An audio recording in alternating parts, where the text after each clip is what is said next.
HRN listeners. As we celebrate our 15th year, we are deepening our commitment to giving voice to the next generation of food systems storytellers, and we need your help.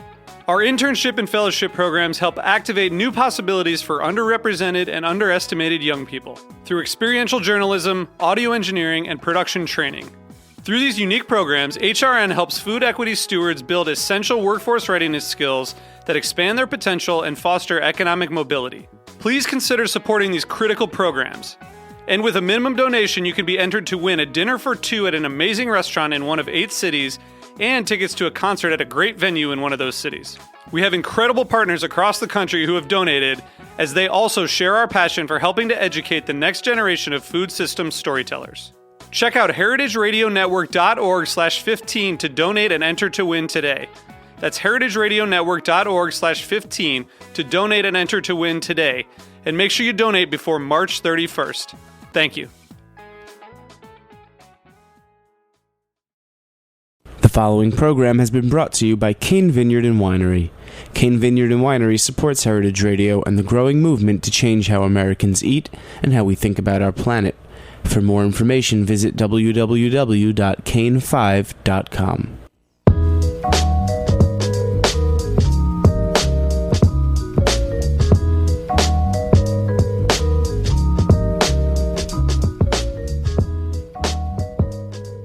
Okay, it's Thursday, 1 o'clock, and you're tuned in to the Heritage Radio Network. You're listening to the Farm Report. We are on the line with David Haight of American Farmland Trust. Welcome, David. Hey, Aaron, it's great to be back with you. Yeah, we love having you guys on the show. So yesterday morning, 7 a.m., 2 bus loads full of NYC peeps, myself included, headed up to Albany, where we met you and a collection of area New York State farmers and food activists and AFT members for the No Farms, No Food Rally Day, which was awesome. We're going to bring on some other kind of attendees in the second half of the show to talk about things from their perspective, but we wanted to bring you on the line first to hear from your perspective how the day went. Was the rally a success? Did we take on Albany? It was awesome. I've got to tell you, Aaron, I've been talking to people all morning that attended yesterday's rally, and people are just really fired up. There was just such a good vibe coming out of yesterday's event. People just really excited about a positive message being sent from, people from upstate New York, from farmers and local government officials, from people from downstate New York, from food and community groups. I mean, it was people coming from across the spectrum, really to send a positive message to our state leaders, that food and farms can be a solution. That these are solutions to some of the biggest problems that we're facing, whether it be our economy, the health of our kids, whether it be the health of our environment. There was just some great messages that were being sent yesterday. Yeah, and so I want to talk a little bit about some of the specific talking points you set your groups in with, but the budget is out now. How are you guys feeling? Well, yesterday we got a chance to hear directly from some of the state lawmakers that are, in the trenches, so to speak, and really fighting hard for some of these farm and food programs. So we heard from State Senator Patty Ritchie and Bill McGee, Assemblyman Bill McGee. They're the chairs of the House, the Assembly, and Senate Agriculture Committees. Really good news about a commitment to sustain dedicated funding for a series of marketing and promotion programs to help tell the good story about things grown in New York.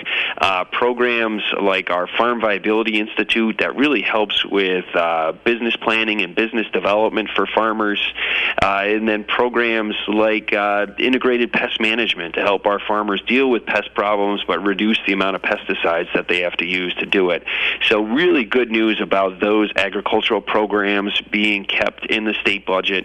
And then importantly, funding for our state's Environmental Protection Fund, which is a critical source of funding for programs that help farmers protect their land from being lost to development, also helping community groups, whether they be groups involved in helping to build community gardens in the city or land trusts that are working to protect farms out in the countryside.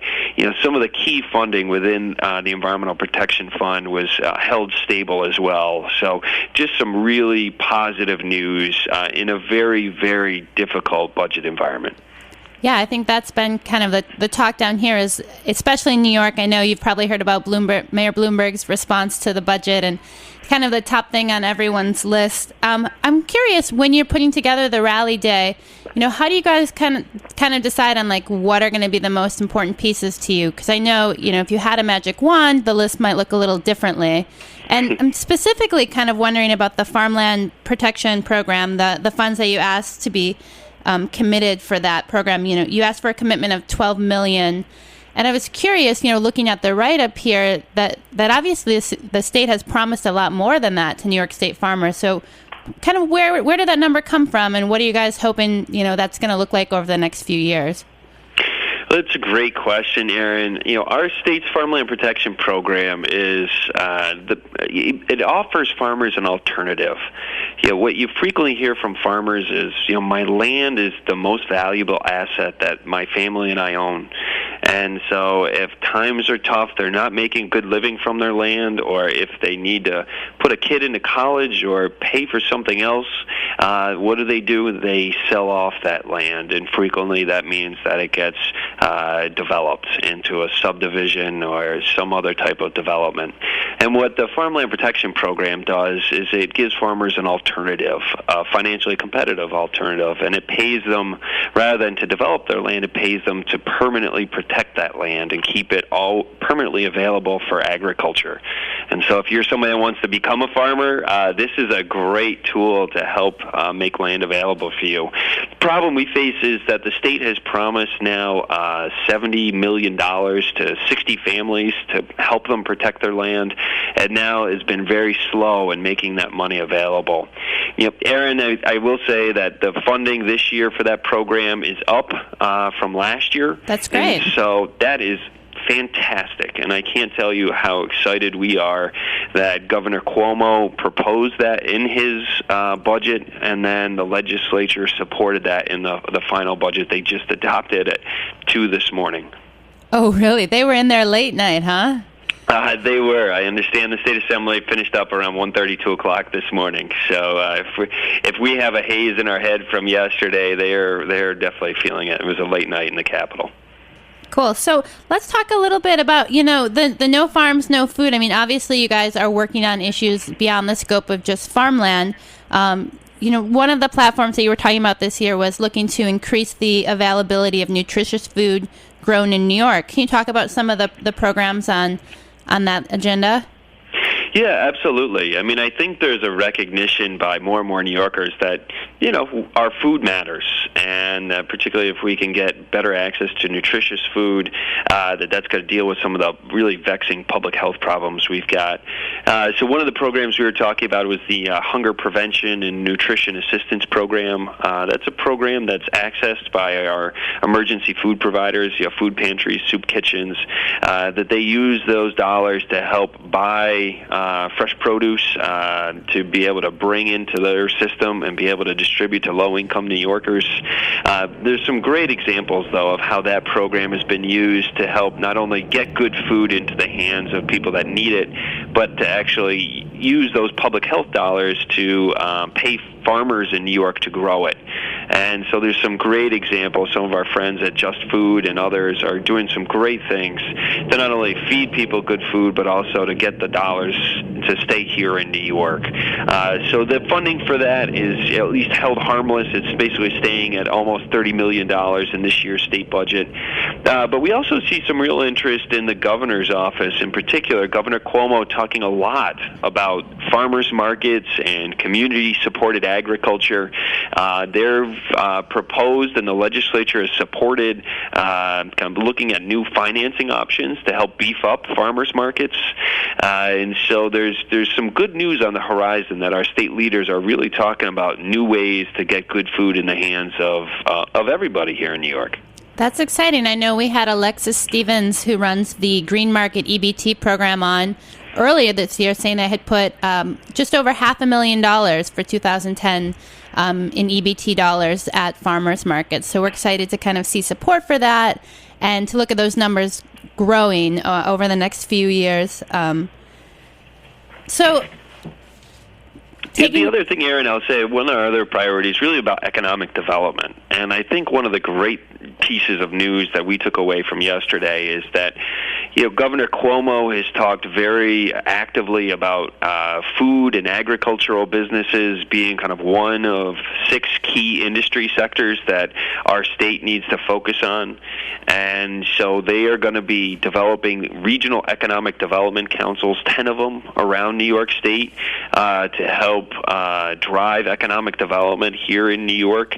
And we heard a lot of good feedback yesterday about the opportunity to make sure that there's at least a farm representative or a food representative on each of those councils to make sure that food and agricultural businesses are prioritized when these councils are making their decisions.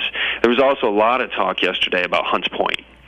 Yeah, that definitely came up in a lot of my meetings, too. What's going on at Hunts Point? What are you guys looking at, thinking about from AFT's perspective? Well, from our standpoint, projects like Hunts Point just make so much sense because they help sustain jobs in New York City. They help improve access to good food, getting it into the city, and it creates a market opportunity potentially for New York farmers, particularly if we can keep that kind of state identity through the supply chain going through Hunts Point. One of the things that's frequently lost when we make economic development decisions is that if we're talking about a processing facility, whether it be a dairy processing plant or if we're talking about a distribution facility like Hunts Point, you get the jobs directly at the site. But if it's the site is a processing or distribution facility, and the raw product like milk or vegetables or fruits, if they're grown here in New York, you're supporting the jobs on those farms, and you get the beautiful landscape that everybody loves to see as an added benefit. Usually when we talk, the way we think about economic development and we make decisions about where to put those dollars, they never take those things into account. And so we're very excited about these regional councils and really helping to drive home that food and agriculture is where it's at. Well, yeah, and to give a sense of scope, I mean, on one of the sheets you passed out yesterday, you noted that combined farm and food businesses generate over $31 billion a year in economic impact for New York. So definitely a sector that is worth a lot of attention. You had some speakers talk a little bit yesterday, too, and I was noticing some Brooklyn names and some Manhattan names on there. How did you guys decide who was going to address the special audience that you had collected of the people who decided to come up and rally? And maybe you can give us some highlights of what they had to say yesterday. Well, we were very lucky. It was a busy day. Literally, the governor and the state legislature approved the state budget yesterday, so it was a crazy day at the Capitol. But we were very lucky to get State Senator Patty Ritchie and Assemblyman Bill McGee to join us. Our new acting Commissioner of Agriculture, Daryl Albertine, joined us as well, really sending very positive messages about, from their vantage point as state leaders. They just see so much opportunity for food and agriculture here in New York, and that it's such. You always hear about the divide between upstate New York or downstate New York, or the city and the country, and that food and farming can be such a bridge between those two different communities. But then we were very, very lucky. We had Reverend Jackson come from the Brooklyn Rescue Mission. He spoke very passionately about being in a community that is a self-described food desert and the things that they're doing locally to kind of develop a urban agriculture and a farmer's market.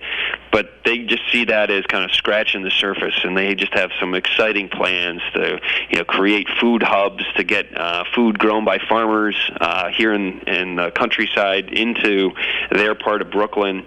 And it was amazing, Aaron, because he spoke, and then that was followed up by Richard Ball, who is a vegetable farmer from the Mohawk Valley of New York, and he spoke about what he saw as an incredible opportunity to make linkages speaking from direct experience working with some community groups in Harlem, and how they're getting more of their carrots and other vegetables into the city on a regular basis, and what that means to him personally and what it means to his family business.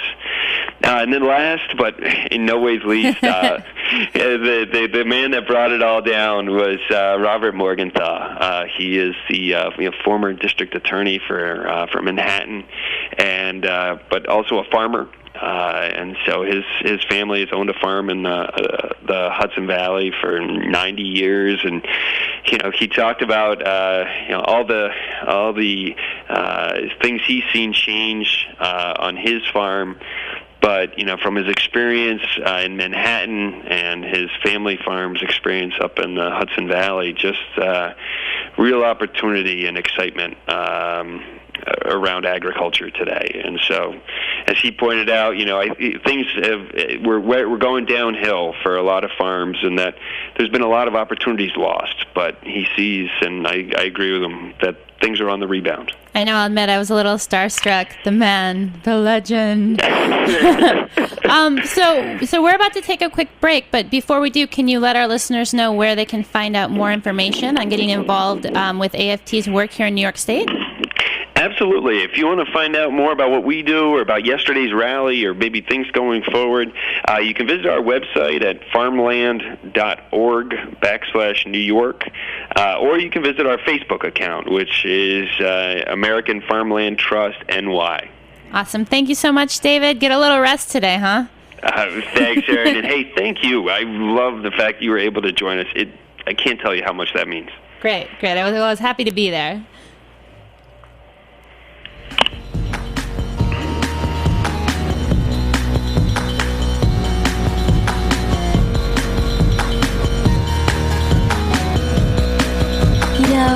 When the weather gets warm, we get the same things on our minds as you boys do.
Okay, we are back. You are tuned in to the Heritage Radio Network, and you're listening to the Farm Report. In the first half of the show, we were talking with David Haight of American Farmland Trust about yesterday's No Farms, No Food rally, and we are now on the line with two rally attendees, Shauna Pacifico, chef of Back 40 Restaurant here in Manhattan, and Eleanor Tarlow of the National Resource Defense Council. How are you, ladies? I'm good. Awesome. Well, excited to have you on. We want to talk a little bit about the rally day from your perspective. So I think, Shauna, we'll start with you. I know you were at the bus bright and early yesterday, about 6 a.m. I know you spent a little time checking people in and getting things organized to head up to the rally. So why don't you tell us a little bit about how your day went? Sure. Yeah, I got to the bus a half an hour earlier than I needed to, which was bright and early, and the sun wasn't even up yet. But we had 2 buses. We went up to the rally. It seemed to be a bit more people that were coming up from New York this year. I also went last year. So we had probably about 60 people. Yeah, 2 buses this year. That was awesome. 2 buses. So it's nice to see people turn up and New Yorkers doing something about what's going on.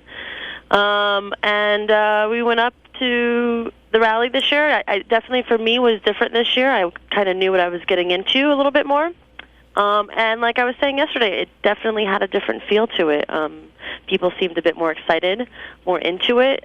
You mean the assembly people that you were meeting with? The assembly people, the senators, and their staff, yeah. Yeah, and they just definitely understood the language. There was definitely, it just felt like last year there was kind of like a deer in headlights look from a lot of people, and then this year it was definitely it just felt different.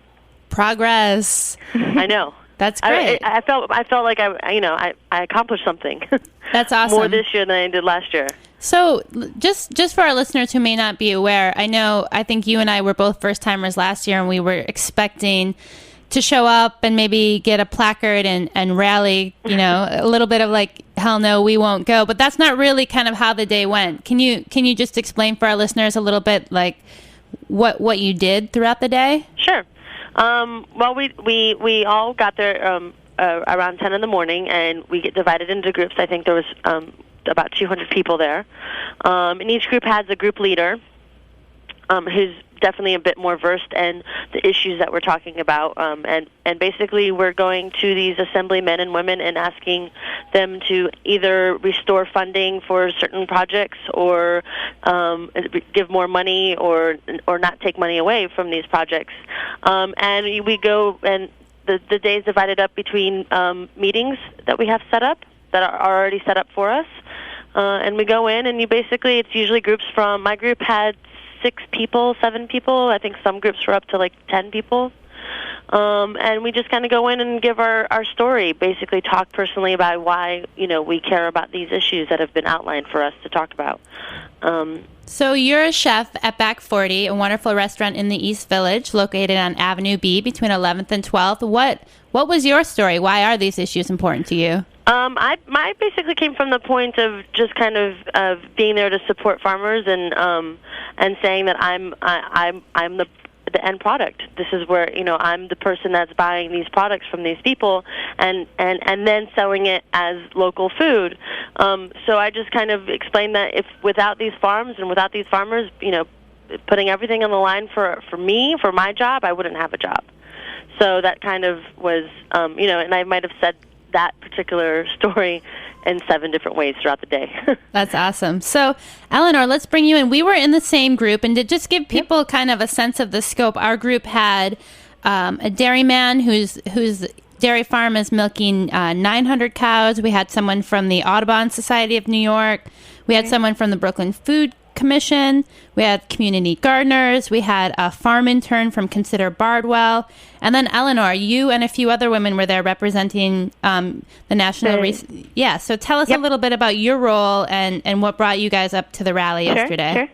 So I work for the Natural Resources Defense Council, NRDC, which is a environmental nonprofit organization, and we're fairly large. We have 1.3 million members and online activists in 5 offices, and our regional program, which is headquartered in New York, is starting to work on these regional food issues, which we're very interested in, which is why I was there.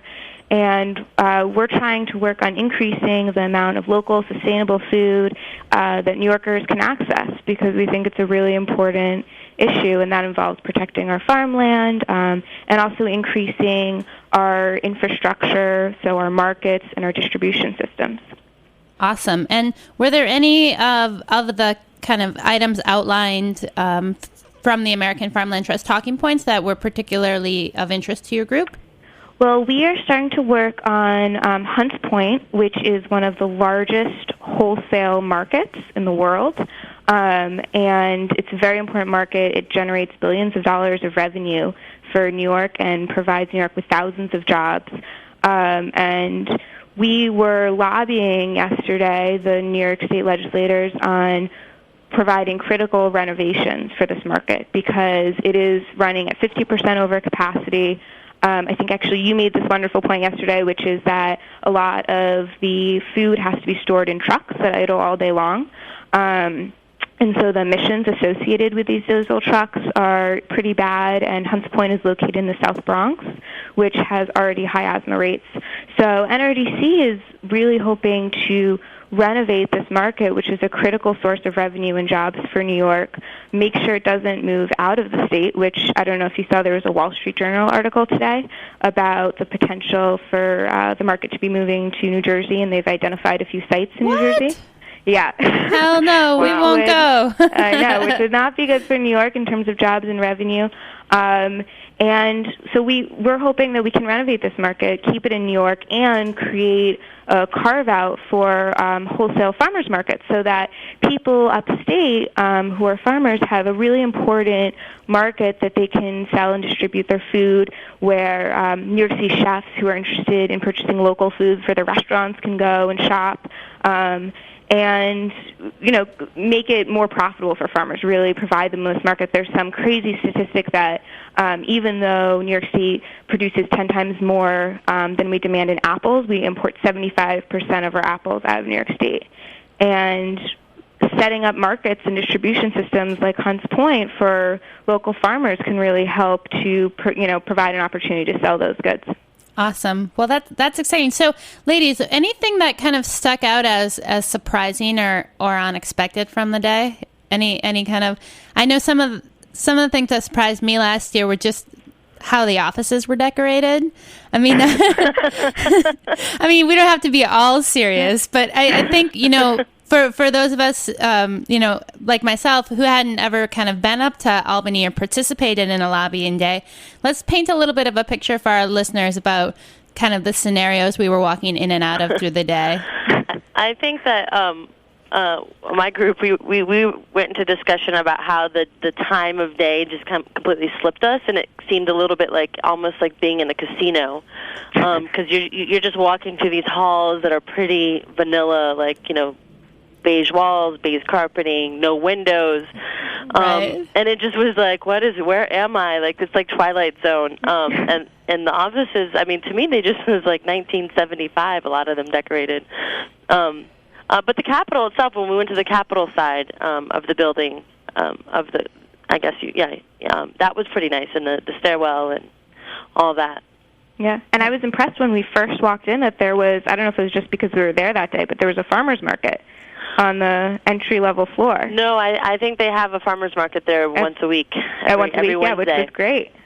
Yeah, that's exciting. I think that's a newer program for the Capitol. I know one of the things that impressed me about the day is the work that American Farmland Trust did putting the menu together for that day's lunch. Now, Sodexo, one of the largest food corporations in the world, does the food service at the Capitol, and actually my old chef, Matt Weingarten, who's a Sodexo man, worked with the folks up at the Capitol to put together a menu that included regionally sourced beef, apples, cheese from Cabot, eggs from Flying Pigs Farm, all together in these really nice little lunch boxes. And then you got to kind of see the possibility for that, even at the state capitol, that, change can start there with the food that they have available.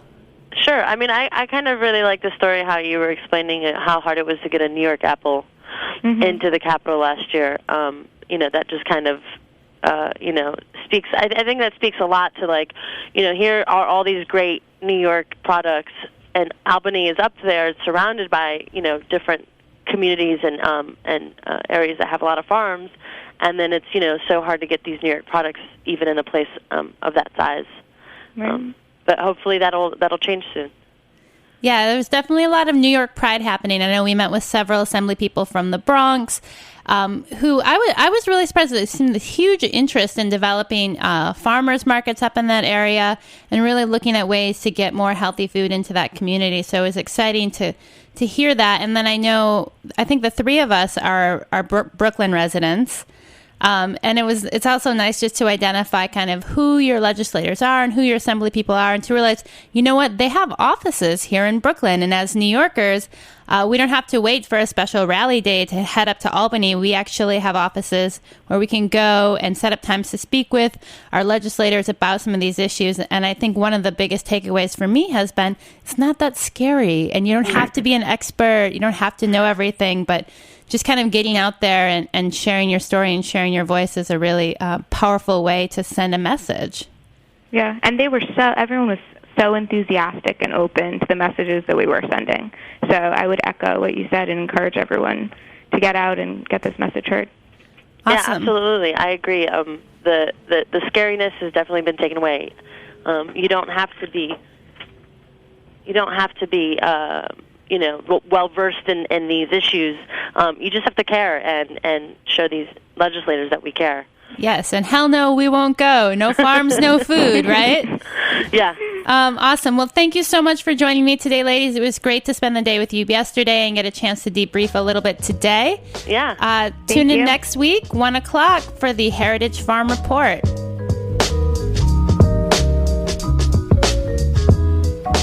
Thanks for listening to this program on the Heritage Radio Network. You can find all of our archived programs on heritageradionetwork.com, as well as a schedule of upcoming live shows. You can also podcast all of our programs on iTunes by searching Heritage Radio Network in the iTunes Store. You can find us on Facebook and follow us on Twitter for up-to-date news and information. Thanks for listening.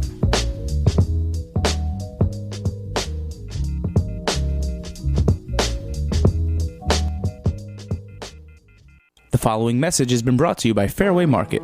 What's the buzz about honey? Well, those busy little bees are up to something, and it is delicious. The Fairway label honey is superb. Fairway only hires worker bees that are the best at what they do. This makes for a great tasting, high-quality honey at an amazing value with the Fairway stamp of approval. And on top of being delicious, honey is a great substitute for other sweeteners and can even benefit your health. This includes better energy, respiratory improvements, and balanced blood sugar levels. It's a no-brainer. Get your Fairway honey today.